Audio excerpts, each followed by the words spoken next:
ایمخ بندر۔ کئی صدیوں سے پہلے یہاں ایک بہت بڑا گھنا اور تاریک جنگل تھا۔ بندروں کا ایک گروپ جنگل میں پہنچ گیا۔ یہ سردیوں کا موسم تھا اور بندروں کو سخت سردی کی راتوں میں زندہ رہنے کے لیے سخت جدوجہد کرنی پڑتی تھی۔ وہ گرم ہونے کے لیے آگ کا شکار کر رہے تھے۔ ایک رات انہوں نے ایک جگنو کو دیکھا اور اس سے آگ کا ڈبہ سمجھا۔ گروپ کے سبھی بندروں نے ہاں ہمیں آگ لگی ہے کے نعرے لگائے۔ کچھ بندروں نے جگنو کو پکڑنے کی کوشش کی اور وہ فرار ہو گیا۔ وہ اداس تھے کیونکہ وہ آگ کو پکڑ نہیں سکے۔ وہ اپنے آپ سے باتیں کر رہے تھے کہ اگر انہیں آگ نہ لگی تو وہ سردی میں نہیں رہ سکتے۔ اگلی رات انہوں نے ایک بار پھر بہت سے جگنوں کو دیکھا۔ کئی کوششوں کے بعد بندروں نے کچھ جگنو پکڑ لیے۔ انہوں نے جگنوں کو زمین میں کھودے گئے سوراخ میں ڈال دیا اور مکھیوں کو اڑانے کی کوشش کی۔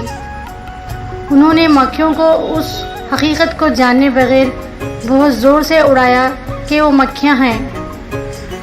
ایک الو بندروں کی سرگرمیوں کو دیکھ رہا تھا۔ الو بندروں کے پاس پہنچا اور ان سے کہا، ارے یہ آگ نہیں ہے، وہ مکھیاں ہیں، تم اس سے آگ نہیں لگا سکو گے۔ بندر الو پر ہنسنے لگے۔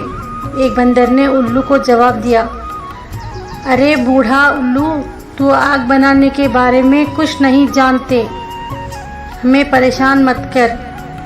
الو نے بندروں کو ایک بار پھر خبردار کیا اور ان سے کہا کہ وہ اپنی احمقانہ حرکتوں کو روک دیں۔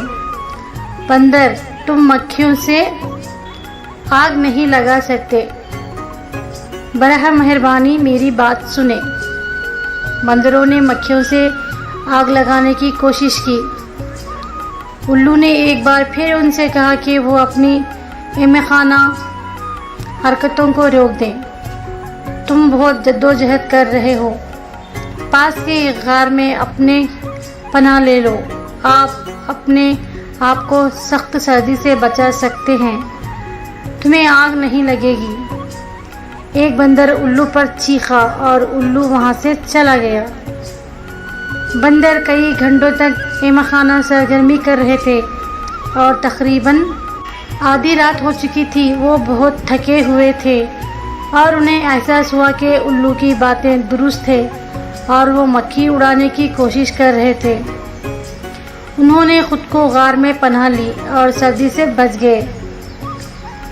ہم کئی بار غلطی کر سکتے ہیں اور دوسروں کے ذریعے فراہم کردہ مشورہ تجاویز کی تلاش